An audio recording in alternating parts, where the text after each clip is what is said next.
அப்போது அந்த reanimation jutsu break ஆயிடுச்சு. இப்போது அந்த ரீஅனிமேஷன் ஜுட்ஸுவை வலுப்படுத்தணும்னா நான் சுக்குனாவை கைப்பற்றி ஆக்கணும். ப்ராஜெக்ட் சுக்கியாமே கண்டிப்பாக நிறைவேறணும்னா அதுக்கு சுக்குனாவோட வசூல் எனக்கு கண்டிப்பாக தேவை. இரு, யாருவ? இவனை நான் இது முன்னாடி பார்த்ததே கிடையாது. டே தம்பி, சித்ராத்ரா, உன்னால் ஆக வேண்டிய காரியம் நிறையா இருக்கு. முதல்ல நான் இவனை பார்த்துட்டு வரேன். யார் இவன்? கையில் கிட்டார்லாம் வச்சுட்டு நிற்கிறான். டே தம்பி, யாரா நீ? என் இடத்துக்கு வந்து என்னோட வசலியே நீ தூண்டி இருக்கானா? பொண்ணு இங்கேருந்து நான் உயிரோட அனுப்பவே மாட்டேன். உன்னோட உயிரை இங்கேயே நான் முடிச்சு காட்டுறேன்டா. டே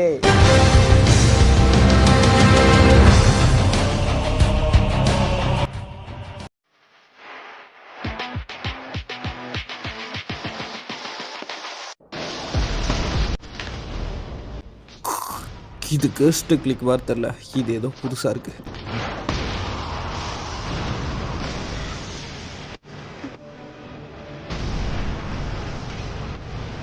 பரவாயில்ல, நான் தான் ஏதோ இவனை தப்பாக நினச்சிட்டேன். பவர் கம்மியாக இருக்கும் தான் நான் நினச்சேன். ஆனால் இவன் எனக்கு டஃப் கொடுப்பான்னு நினச்சி கூட பார்க்கல. இவன் யாருன்றத ஃபஸ்ட்டு தெரிஞ்சுக்கணும், இல்லைன்னா நம்மளுக்கே ஆபத்தாக முடிவான் அவன்.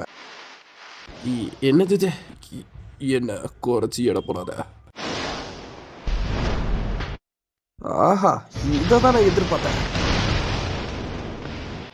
பல வருஷம் கழிச்சு எனக்கு இன்னைக்கு தான் பேட்டர்லாம் என்னன்றது தெரியுது. Fire style Majestic destroyer.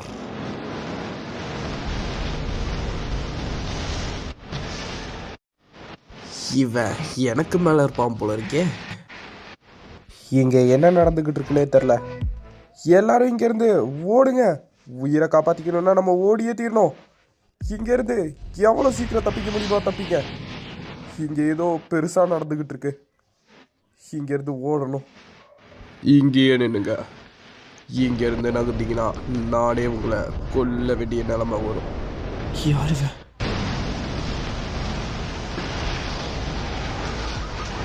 அப்புறம் நீ யாருன்னு காட்டிட்டல, இப்போ நான் யாருன்னு காட்டுறேன்டா தம்பி. Domain expansion. அது சரி, புல்ல பூச்சிங்களுக்கெல்லாம் கொடுக்கு முளைச்சிச்சு போல. இதனால என்னை தோக்கடிக்க முடியும்னு மட்டும் நினச்சிடாத, புரியுதா?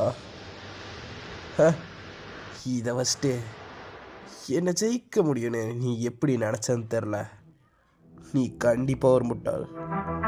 இதுதான் என்னோட பவர்னு மட்டும் நினச்சிடாத.